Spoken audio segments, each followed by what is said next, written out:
My name is Wayne Kelly, and I'm a craft beer enthusiast. Back in the early 90s, I managed a craft beer bar and became an avid home brewer. Since then, I've tried as many beers as I could get my hands on. I'm not a famous beer expert, but I do love craft beer, and I love everything involved with the craft beer industry. My wife Nadia has become a craft beer fan too, so she's joined me on my quest to explore the American beer revolution.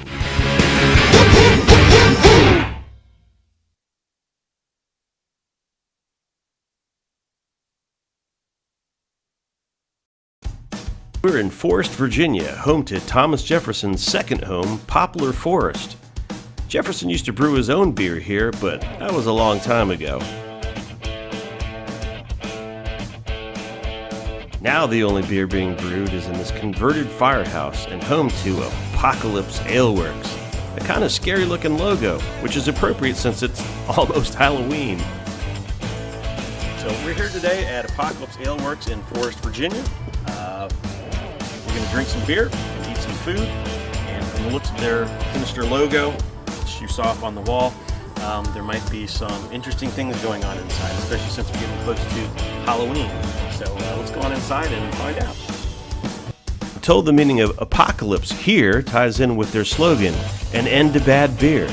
Hey, that's not so scary, but I'd like to find out a little bit more about their complex logo. Head up with Austin John, the director of production, one of the brewers at Apocalypse, and the son of Doug John, the owner and head brewer. I was told that there is a lot of symbolism in their logo, including secret codes regarding everyone in the family's birthday.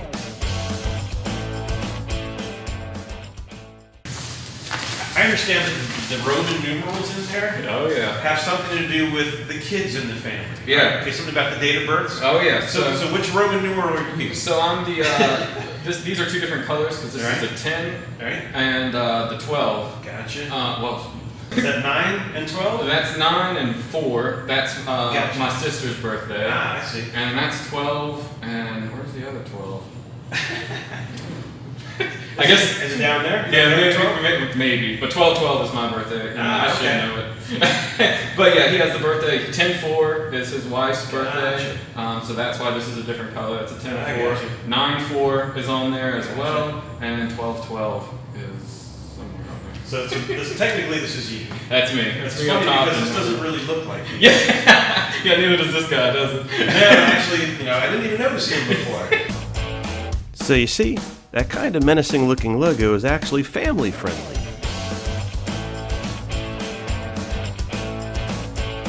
Now it's time to see some brewing in action.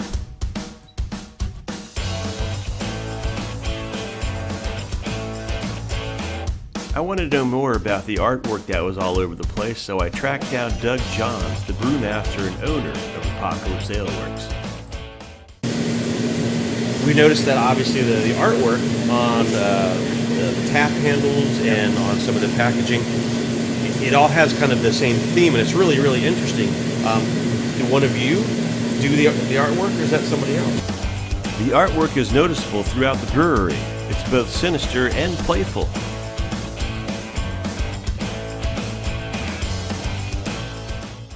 Those are all conceptual ideas that I basically draw stick people or whatever, and I sent it to a friend of mine in Seattle, Washington. Oh, great. And his name is Adam1, and he has the ability to actually transform my very poor artwork into beautiful artwork. So you didn't want to go with stick figures on the tap handles? That might have been a thing. Hell yeah, maybe. For hell yeah.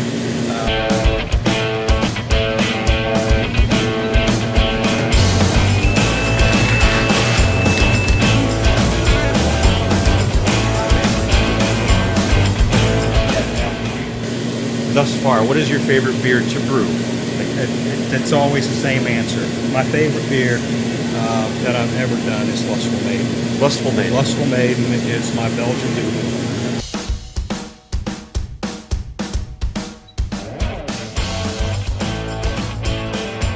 Apparently, Apocalypse didn't have an IPA for a long time. What's up with that? It seems there were so many IPAs on the market, Doug didn't want to just follow the crowd, but eventually he had to give in. We might as well make one. I decided to call it Hell's Frozen. So I said I wouldn't make an IPA till Hell's Frozen with Hell's Frozen. Apparently froze over. Yeah.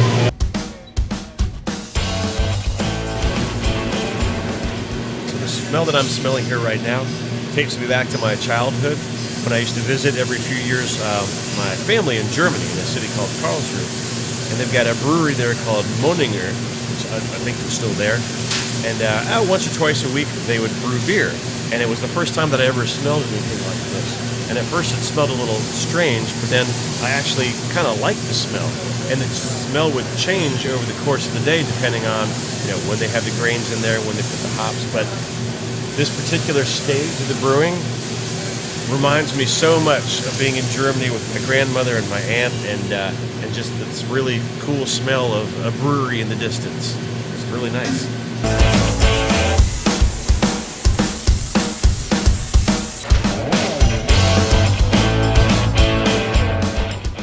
He was just saying on the days where they brew the Scottish ale, one requirement, well, first of all, they play Scottish bagpipe music. Maybe not all day. Yeah, 3 hours or so. And what's the other requirement? That we wear kilts. That they wear kilts. Yeah, the proper way. The proper way. What's the improper way?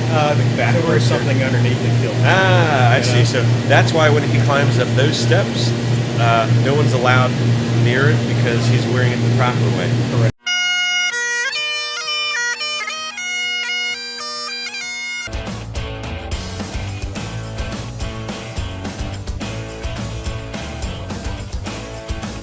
Let's go ahead and go inside and try some of their beers. Their tap room is fun and funky, with as many as 18 beers on tap at one time. Is this your first time to Apocalypse Aleworks? Yep. It is your first time. We've got some newbies. So what are you drinking? I got the key lime one. Key lime. So So that's the goose. That's their sour. Yeah. How do you like it? It's different. It's different, but different, but good. That's good. And what are you drinking? Anything for you, Rhonda. Raspberry sinful, not sinful, it's sinful blonde, right? Okay. And what do you think? It's pretty good. Pretty good? I like it. It's a little fruity. I think the girls like the fruity beers usually a lot. So.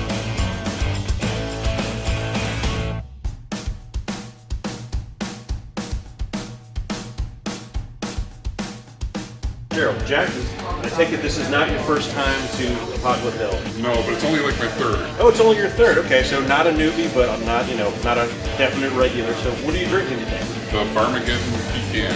Barmageddon Pecan. And how do you like it? Love it. You love it? It was a great surprise. J&D Barbecue was the food truck here today. You can get just about anything that you want here. But their barbecue is their specialty. That's a good barbecue sandwich. I don't mind getting messy with this.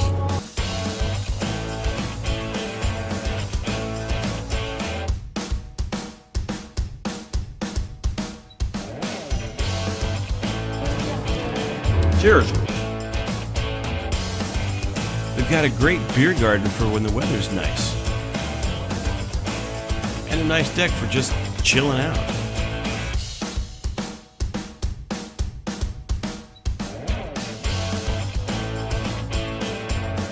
And they're dog and kid friendly too.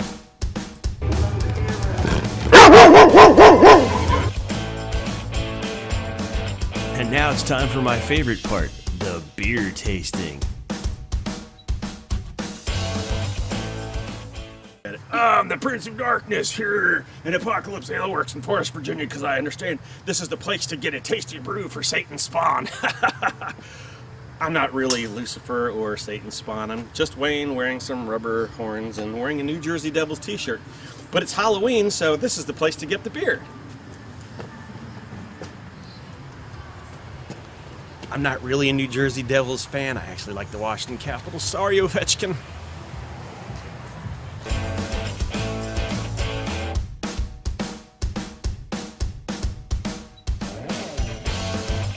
Beers for a hardy devil.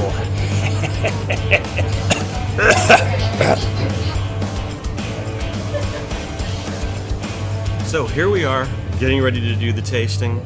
I've got a lot of beer in front of me. I didn't even count how many. That's 8 and 9, which is 17. I think that's everything to have on tap, 17 beers. That's a lot of beers to have on tap, which is good because it gives you a lot to choose from.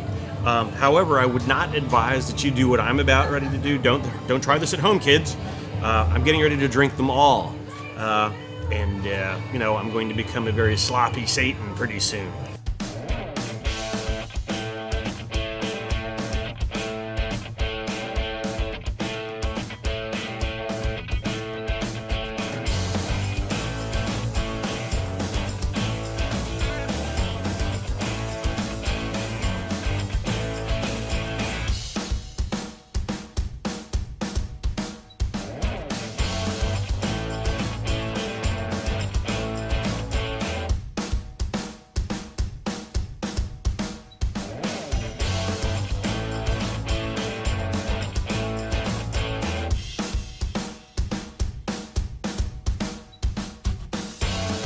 The dreamsicle.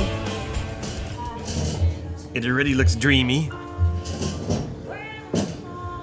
Wow. Okay, I understand why they call it a dreamsicle. Growing up, and probably still today, there was a popsicle that they used to sell from the ice cream trucks that used to drive down the street. They'd make all the kids run after, and they'd ring the bell. I think all of the drivers of those ice cream trucks were sadistic because they would see all the kids coming and they would purposely keep driving until they saw just about every kid fall at least once before they finally stopped the truck and we could get our ice cream, bleeding and bruised and crying, and I'm sure it was hilarious. But they had a popsicle there that was called a dreamsicle, and I think they also had another name for it, but it was this orange and vanilla cream sickle, and that's what this smells like. So let's see what this tastes like. Wow.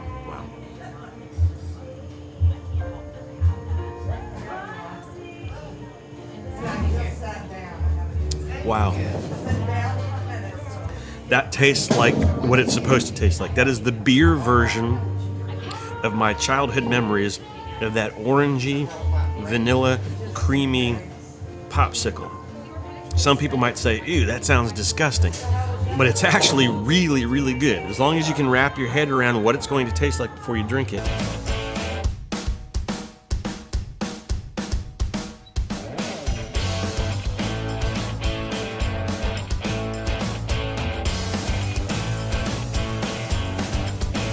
So why am I eating saltines and drinking water when I've got all this delicious beer in front of me? Because I have so many beers to drink and they have so many different flavors, and some of them have a lot of hops and other flavorings, which is tasty. In that one beer, it can ruin your palate. It can ruin your tongue to where you start not being able to taste all of the nuances of all the other beers. So when you eat a cracker, a saltine, preferably unsalted, so it wouldn't really be a saltine, it would just be a teen, and some water. It cleanses the palate. I know that sounds fancy, but I'm really not a fancy pants type of Satan demon guy, so let's eat it.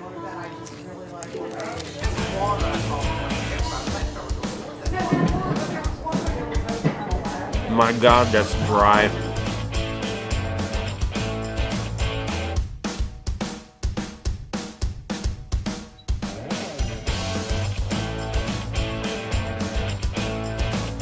This is the actual Hell's Frozen.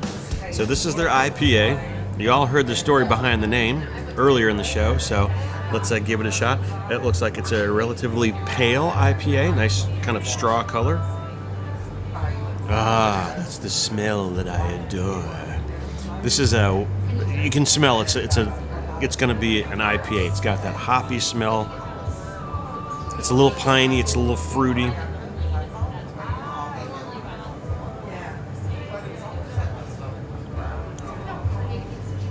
That's a really solid IPA. It has notes of citrus, almost like a citrus peel, sort of like grapefruit. A little piney, a little resiny, so it's got a little bit of fruit going on, a little bit of dankness, so it kind of has the best of both worlds. That's a really tasty IPA.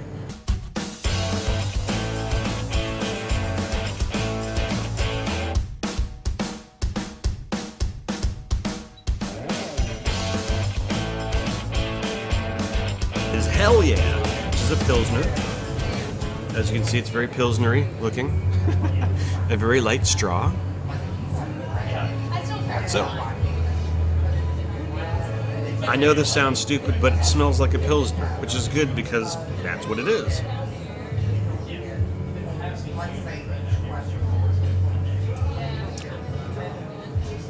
That's a good Pilsner. That's a good Pilsner. I have to be in the mood for a Pilsner, and I've had a lot of Pilsner when I've been in Europe, and this definitely could hold its own in a battle with a true European Pilsner. This is refreshing. It's the kind of taste you're looking for in a Pilsner. You could drink a lot of these because it's probably not very high in alcohol. It's got a lot of flavor too, so it's not like drinking, a lawnmower beer. You could easily replace your lawnmower beer with this Pilsner, and you would be a very happy camper. This is the Cranberry Sinful. Ooh, it smells sinful though.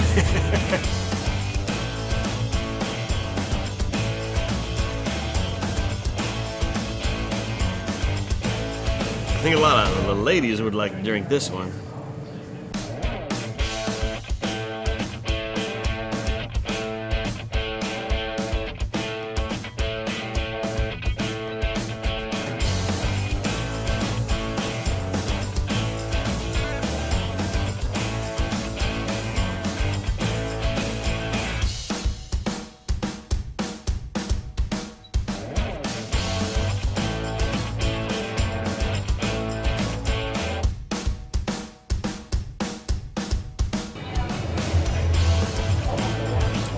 Wow.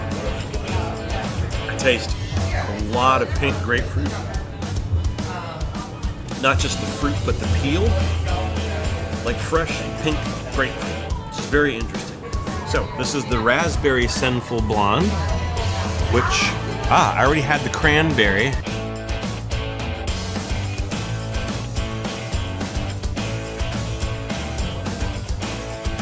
This is the Confessor Doppelbock. I confess that it smells tasty.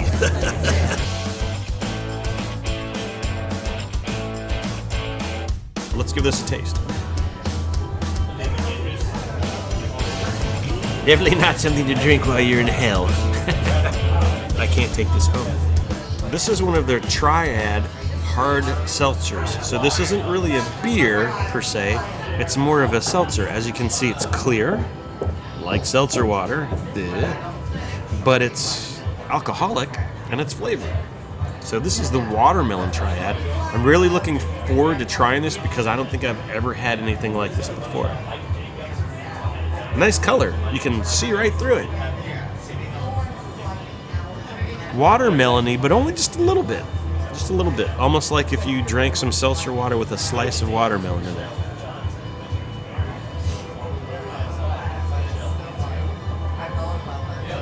Wow. Not what I was expecting. It's watermelony. It tastes like a combination of fresh watermelon and watermelon candy, which isn't necessarily a bad thing, just not what I was expecting.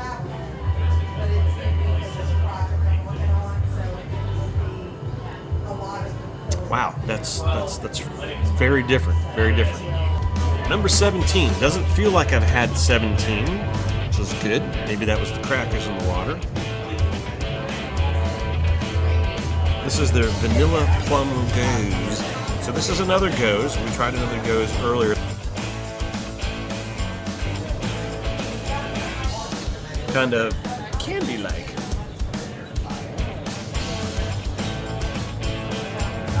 This tastes like an alcoholic sweet tart. It's awesome.